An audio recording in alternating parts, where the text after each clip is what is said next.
요한복음 21장 15절에서 17절 말씀 봉독해 드리겠습니다. 그들이 조반 먹은 후에 예수께서 시몬 베드로에게 이르시되 요한의 아들 시몬아 내가 이 사람들보다 나를 더 사랑하느냐 하시니 이르되 주님 그러하나이다. 내가 주님을 사랑하는 줄 주님께서 아시나이다. 이르시되 내 어린 양을 먹이라 하시고 또 두 번째 이르시되 요한의 아들 시몬아 내가 나를 사랑하느냐 하시니 이르되 주님 그러하나이다. 내가 주님을 사랑하는 줄 주님께서 아시나이다. 이르시되 내 양을 치라 하시고 세 번째 이르시되 요한의 아들 시몬아 내가 나를 사랑하느냐 하시니 주께서 세 번째 내가 나를 사랑하느냐 하심으로 베드로가 근심하여 이르되 주님 모든 것을 아시오매 내가 주님을 사랑하는 줄을 주님께서 아시나이다. 예수께서 이르시되 내 양을 먹이라. 아멘. 오늘 우리 은혜와 사랑교회는 기쁨과 감사가 넘치는 날입니다. 저희 교회가 이곳 미국장로교회 같은 노회 안에 있는 교회로 1월 말에 이사를 와서 오늘 여러 교우들을 이렇게 모시고 함께 새 예배당 감사 예배를 드리는 기쁨의 날이기 때문입니다. 저희 교회 사무실에 가면 제 책상 옆에 액자가 하나 벽에 걸려 있습니다. 그 액자는 저희 교회가 이곳으로 이사 오기 전에 여기서 한 블록 위죠. 언덕에 있는 성공회 교회에서 드렸던 입당 예배 사진이 액자로 걸려 있습니다. 저희 교회는 2011년 10월에 창립이 되었고 저는 개척한 지 6개월 정도가 지난 다음에 2012년 6월에 담임 목사로 오게 되었는데 제가 담임 목사로 오자마자 바로 다음 주에 그 이전 교회 입당 예배를 하나님 앞에 드리게 되었습니다. 제 책상에는 그 첫 번째 입당 예배 사진이 있는데 제가 지금도 물론 젊습니다만 그 사진을 보면 제가 머릿속도 좀 더 많이 있었고 그리고 얼굴도 더 갸름했던 것을 확인할 수가 있습니다. 궁금하신 분은 한번 사무실에 방문을 해주시면 좋겠습니다. 이번 주에 저는 사무실에 많이 앉아서 그 사진을 보면서 하나님께 참 감사드렸습니다. 교회를 창립하고 첫 번째 예배 처소에 이사를 들어가서 입당 예배를 드린 것이 엊그제 같은데 벌써 6년여의 시간이 흘러서 우리 교회는 두 번째 입당 예배를 오늘 드리게 되었습니다. 그동안 참 많은 일들이 있었습니다. 사실은 지금 이 교회에 저희가 한 4년 전쯤에 이사를 올 가능성을 알아본 적이 있습니다. 저는 지금도 기억나는 것이 새벽 기도를 끝나고 여러 교우들과 함께 교회를 안을 들어와 보지는 못하고 꼭 여리고성을 도는 것처럼 이 주변을 삥 돌면서 이 교회 들어오면 좋겠다라는 생각을 나누었었는데 그때는 저희가 이곳으로 이사를 들어오지를 못했습니다. 여러 이유가 있었지만 아마도 우리 교회가 이곳으로 이사를 올 만한 역량이 되지 못하였던 것 같습니다. 그런데 우리 교회가 지난 몇 년간 하나님의 은혜로 건강하게 성장하였습니다.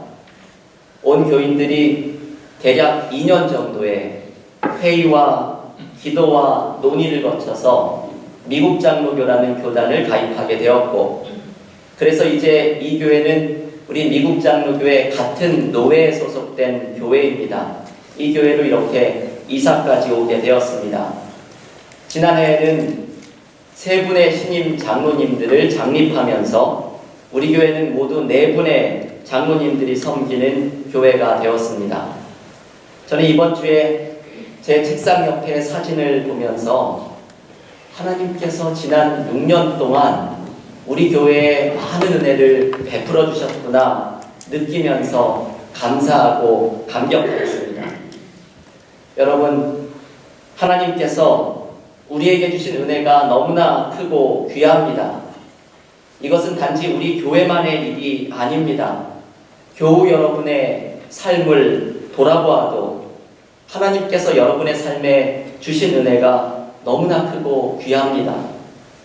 내가 그렇게 힘들고 어려웠던 세월마다 하나님이 굽이굽이 도와주신 은혜를 발견할 수 있고, 내가 바닥을 쳤다고 생각하는 바로 그 최악의 순간에 하나님은 언제나 우리를 위해서 은혜를 남겨두셔서 내가 쓰러졌지만 완전히 넘어지지 않게 하셨음을 우리는 발견하게 됩니다. 모든 것이 하나님의 은혜입니다. 그래서 오늘 예배드리는 우리의 마음속에는 기쁨이 넘칩니다. 저는 오늘 새 예배당 감사 예배의 설교의 제목을 단순한 기쁨이라고 정하였습니다. 그것은 제가 지난 시간을 돌아보았더니 하나님께서 우리 교회에 주신 은혜에 그 은혜 때문에 기쁨이 넘치고, 그리고 하나님께서 여러분 각자의 삶 속에 베풀어 주신 은혜 때문에 우리에게는 기쁨이 가득하기 때문입니다. 여러분, 사실 신앙생활은 기쁨이 가득한 것이죠. 팡세를 지은 파스칼은 하나님을 만났던 엄청난 기쁨을 경험하고서 그때의 경험을 적어서 쪽지에 간직해서 자신의 외투 안쪽에 바느질을 해서 넣어놓고는 간직하고 살아갑니다. 그 쪽지에서 파스칼은 이렇게 외칩니다. 세상이 하나님을 알지 못하였어도 나는 하나님을 알았습니다. 기쁨, 기쁨, 기쁨, 기쁨의 눈물. 땅 위에 연단의 날 동안 영원한 기쁨 가운데서 나는 결코 주님의 말씀을 잊지 않겠습니다. 파스칼은 하나님을 만났던 기쁨이 얼마나 컸던지 그것을 잊지 않으려고 쪽지에 기록을 해서 그것을 남은 생애 동안 자신의 외투 안쪽에 곱게 바느질해서 넣어놓고 다녔습니다. 이 주님을 만났던 기쁨을 영원히 잊지 않고자 노력한 것이죠. 여러분, 오늘 예배를 드리는 우리의 마음 가운데에도 기쁨이 가득합니다. 하나님이 우리 은혜와 사랑의 공동체 가운데, 그리고 각자의 삶 속에 베풀어 주신 은혜 때문에 우리의 마음에는 기쁨이 가득합니다. 우리의 과제는 이 기쁨을 잊지 않고 우리의 신앙생활이 이 기쁨 속에서 늘 살아가는 것입니다. 여러분, 그런데 어떻게 하면 이 기쁨을 유지할 수가 있겠습니까? 주님이 주신 오늘의 이 기쁨을 우리가 어떻게 잊지 않고 유지할 수가 있겠습니까? 오늘 베드로가 예수님을 만나는 장면에는 이 기쁨을 유지하는 방법을 두 가지로 설명을 해줍니다. 첫 번째, 주님의 사랑을 느끼는 것입니다. 우리가 매 순간 우리를 사랑하시는 주님을 느끼며 살아간다면 우리의 삶에는 단순한 기쁨이 유지됩니다. 오늘의 본문은 예수님의 수제자였던 베드로가 십자가에 달리시는 예수님을 부인하고 도망가 버렸을 때에 주님께서 베드로를 찾아오셔서 베드로를 회복시켜 주시는 장면입니다. 저 같으면 저의 제자가 제가 가장 힘들 때에 나를 모른다고 부인하고 도망간다면 다시는 그 제자를 보고 싶지 않은 마음이 들 것입니다. 그런데 주님은 달랐습니다. 주님은 자신을 버리고 간 베드로를 끝까지 포기하지 않으시고 찾아오십니다. 저는 이번 주에 교회 사무실에 복사기를 2번이나 수리를 하게 되었습니다. 복사기에 문제가 생겨서 수리하는 분을 불렀는데 이분이 오셔서는 2시간 동안을 씨름을 하다가 문제를 해결하고 돌아갔습니다. 그런데 이분이 돌아가고 난 바로 오후에 똑같은 문제가 복사기에 생겼습니다. 그래서 이틀 후에 그분이 다시 와서 복사기를 수리하였는데 이번에는 4시간 동안을 복사기를 붙들고 씨름하면서 이분이 가진 모든 지식과 노하우를 총동원해서 복사기를 수리했습니다. 저도 이분이 고치는 동안 내내 옆에서 보조 역할을 하면서 저도 이제 전문 용어로 야매로 복사기를 고칠 수 있을 그 정도의 이 복사기에 대한 지식을 얻게 되었습니다. 제가 이분이 복사기를 수리하는 것을 보면서 느낀 것은 이분이 복사기를 만지는 손길이 참 따뜻하다고 느꼈습니다. 이분은 41년 동안을 복사기를 수리해 온 분이신데 스프링 하나하나를 만지는 그 손길이 참 세심하고 부드럽게 느껴졌습니다. 그리고 결코 포기하는 법이 없었습니다. 오히려 제가 이쯤 되면은 포기해야 되지 않을까 싶어도 이분은 마지막까지 포기하지 않고 결국은 그 복사기를 고치고 돌아갔습니다. 그런데 오늘 아침에 그 똑같은 문제의 증상이 나타나서 제가 이 복사기를 어떻게 해야 할지 지금 기도 중에 있는 상황입니다. 저는 이분께서 복사기를 끝까지 고치시는 모습을 보면서 오늘 베드로를 찾아오신 주님의 모습이 떠올랐습니다. 주님도 베드로를 끝까지 포기하지 않으십니다. 주님을 배반하고 도망간 베드로를 찾아오셔서 주님은 베드로를 책망하고 나무라는 것이 아니라 오늘 본문 요한복음 21장 9절에 보면 베드로를 떡과 생선으로 먹이십니다. 주님이 먹이신 이 떡과 생선은 베드로를 위로하시는 주님의 사랑입니다. 음식을 건네시면서 주님은 이렇게 말없이 말씀을 하고 계시는 것이죠. 베드로야, 너의 마음을 내가 다 안다. 내가 아직도 너를 사랑한다. 때로는 행동이 말보다도 더 강력한 메시지를 전달합니다. 주님의 말없는 사랑의 고백이 베드로를 회복시킵니다. 그래서 베드로 또한 오늘의 본문에서 주님께 사랑을 고백해 말씀드립니다. 여러분, 오늘 본문 요한복음 21장 15절 주보 앞에도 있는 요절의 말씀입니다. 요한복음 21장 15절 한번 한 목소리로 같이 읽어보겠습니다. 그들이 조각 먹은 후에 예수께서 시몬 베드로에게 이르시되 요한의 아들 시몬아, 내가 이 사람들보다 나를 더 사랑하느냐 하시니 이르되 주님 그러하나이다. 내가 주님을 사랑하는 줄 주님께서 아시나이다. 이르시되 내 어린 양을 먹이라. 저는 이 장면을 읽을 때마다 너무나 많은 은혜를 받습니다. 주님은 베드로를 찾아오셔서 내 양을 먹이라 사명을 주십니다. 그런데 베드로가 주님에게 이 사명을 받는 장면은 주님의 사랑을 다시금 느낀 다음에 일어난 일입니다. 여러분, 이것이 참 중요하죠.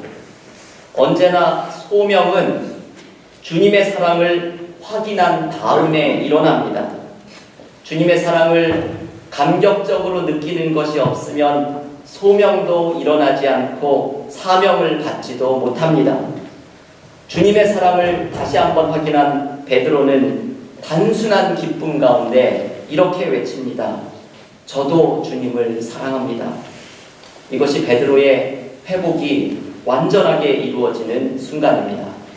여러분, 이 말씀이 오늘 우리에게 주시는 첫 번째 메시지입니다. 단순한 기쁨은 주님의 사랑을 느낄 때에 경험합니다. 우리의 신앙생활에서 기쁨이 사라지는 것은 우리를 사랑하시는 주님을 잊어버릴 때입니다. 주님을 잊어버리면 우리의 삶에 어느덧 그 풍성했던 기쁨이 사라져버리고 맙니다. 저는 브래넌 매닝이라는 분의 회고로 모든 것이 은혜다 라는 책을 참 좋아합니다. 그 책에서 브래넌 매닝은 자신이 주의 종으로서 엄청난 사역을 하는 동안에 내면의 은밀하게는 알코올 중독자로 씨름했던 비밀을 함께 공개합니다. 수많은 사람들을 하나님께로 인도했던 그 놀라운 사역을 하면서도 브래넌 매닝은 자신의 은밀한 사생활 속에서는 알코올 중독으로 씨름하는 삶을 살아가고 삶이 철저하게 깨어집니다. 다른 사람이라면 자신의 자서전에 은혜롭고 거룩한 이야기들만 소개했을 텐데 이분은 자신의 가장 은밀한 죄와 실패를 만천하에 드러냅니다. 브래넌 매닝이 이렇게 하였던 것에는 이유가 있죠. 그것은 그분의 표현으로 하나님의 기이한 은혜를 보여주기 위함입니다. 내가 얼마나 부족한 사람이고 내가 얼마나 자격이 없는 사람임에도 불구하고 하나님은 그런 나를 끝까지 포기하지 않으시고 사랑하시는 기이한 은혜를 보여주시는 분이라는 것을 강조하기 위해서 그러는 것입니다. 그래서 그 책의 추천사에는 이런 말이 소개됩니다. 여러분 한번 이 말을 잘 들어보십시오. 나의 죄는 결코 하나님의 사랑을 능가하지 못합니다. 그래서 나는 내가 하는 선한 일로 평가받는 것이 아니라 내가 받아들이는 은혜로 평가받습니다. 이것이 참 은혜로운 말씀이죠. 나는 내가 하는 선한 일로 평가받는 것이 아니라 내가 받아들이는 은혜로 평가받습니다. 나의 허물과 죄를 넘어서는 하나님의 사랑이 우리를 온통 뒤덮는 것을 우리는 느낍니다. 하나님의 이 사랑을 경험할 때에 우리는 단순한 기쁨에 휩싸입니다. 이 사랑을 잊어버릴 때에 우리는 기쁨을 또한 잃어버리게 됩니다. 교우 여러분, 우리의 삶에 주님의 사랑에 감격하는 단순한 기쁨이 넘치기를 기원합니다. 이제 새로운 예배당에서 우리 은혜와 사랑교회가 주님의 사랑을 매 순간 경험하는 기쁨의 공동체가 되기를 기원합니다. 그리고 이 자리에 함께 하신 모든 교우들, 우리 손님 교우 여러분, 여러분의 가정과 일터 가운데에도 결코 여러분을 포기하지 않으시는 주님의 사랑 안에 거하는 단순한 기쁨이 넘치기를 주님의 이름으로 축원합니다.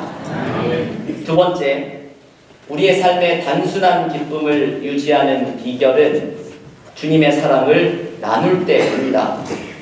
오늘 본문은 주님의 사랑을 확인한 베드로에게 주님의 사랑을 나누는 사람으로 설 것을 또한 초대합니다.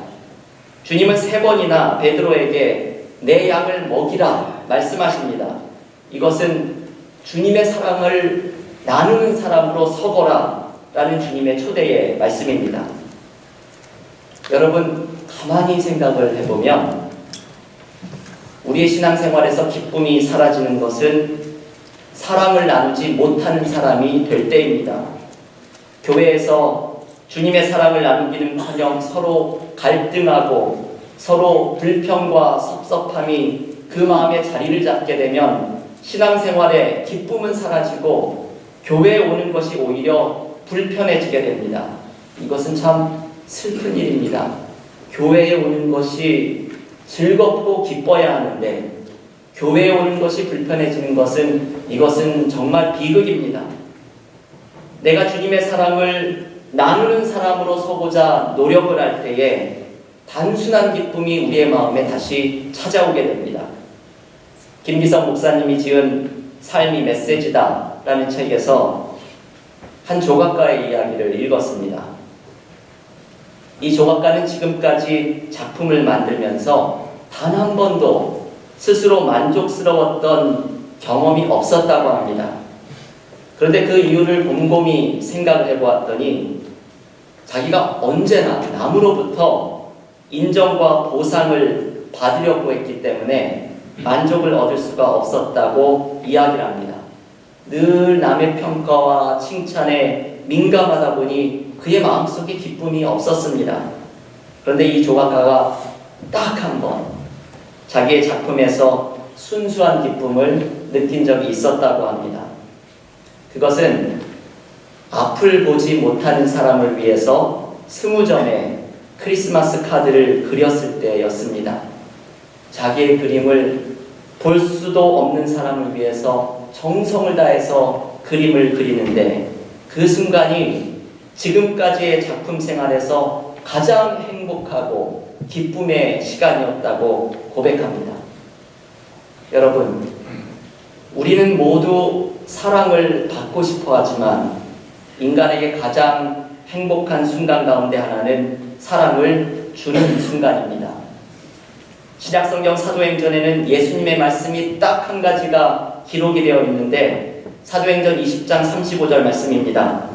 주 예수께서 친히 말씀하신 바 주는 것이 받는 것보다 복이 있다 하심을 기억하여야 할지니라.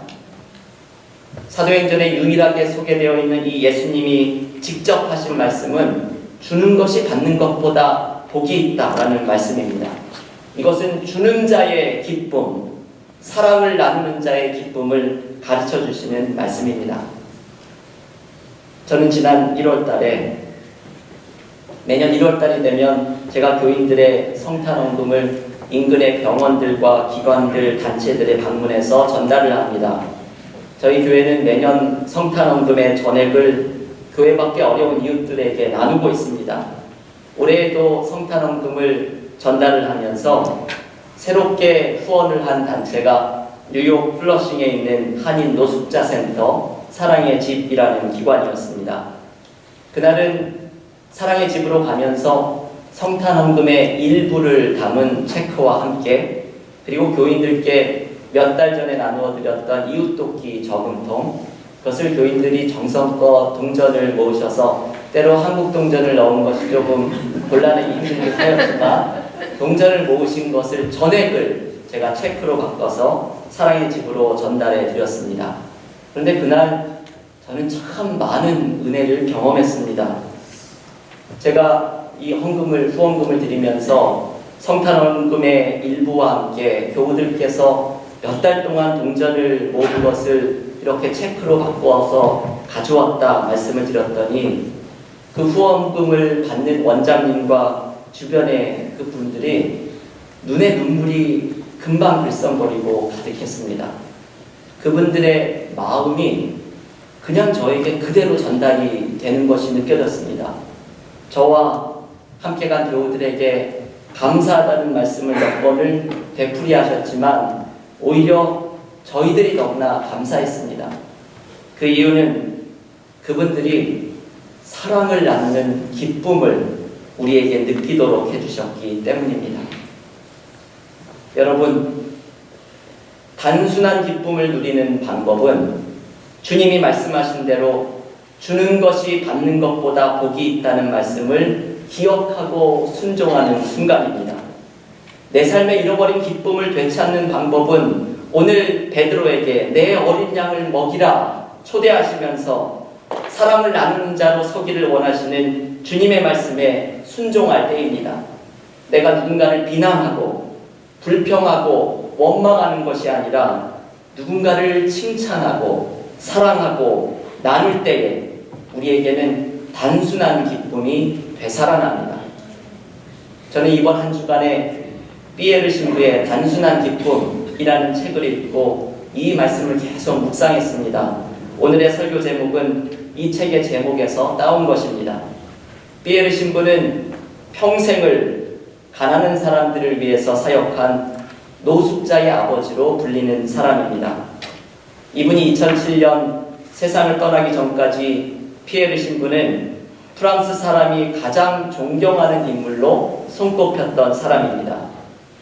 피에르 신부는 단순한 기쁨이라는 자서전에서 우리는 왜 태어나는가? 라는 질문을 던집니다. 인생의 의미를 묻는 이 질문은 세상에서 가장 오래된 철학적인 질문 가운데 하나입니다. 왜 태어나는가? 그런데 이 질문에 피에르 신부는 단순한 대답을 합니다. 우리는 왜 태어나는가? 사랑하는 법을 배우기 위해서입니다. 이것이 그분의 평생의 사역에서 발견한 진리입니다. 사랑하기 위해 태어난 우리는 사랑할 때에 단순한 기쁨을 누리게 됩니다. 교우 여러분, 오늘 우리는 참으로 중요한 말씀을 묵상했습니다. 새 예배당을 주신 기쁨이 넘치는 오늘 예배에서 우리는 어떻게 이 기쁨을 유지할 수 있을 것인가? 그 대답은 참으로 단순합니다. 우리가 주님의 사랑을 느끼고 주님의 사랑을 나눌 때에 우리는 단순한 기쁨을 유지하게 됩니다. 이것을 우리 교회는 두 가지의 비전으로 표현합니다. 주보 앞표지에 있는 영성이 깊은 교회, 세상을 위한 교회입니다. 이 비전에 담긴 메시지가 정확히 오늘의 말씀이죠. 주님의 사랑을 느끼고 주님의 사랑을 나누는 교회입니다. 그때 우리 교회는 단순한 기쁨이 떠나지 않는 교회가 될 것입니다. 교회 여러분, 우리 은혜와 사랑교회가 앞으로도 이러한 단순한 기쁨이 넘치는 교회가 되도록 기도해 주십시오. 오늘 방문하신 교우들께서 섬기시는 각각의 교회 가운데에도 이러한 단순한 기쁨이 넘치는 교회가 되기를 축복하며 기원합니다.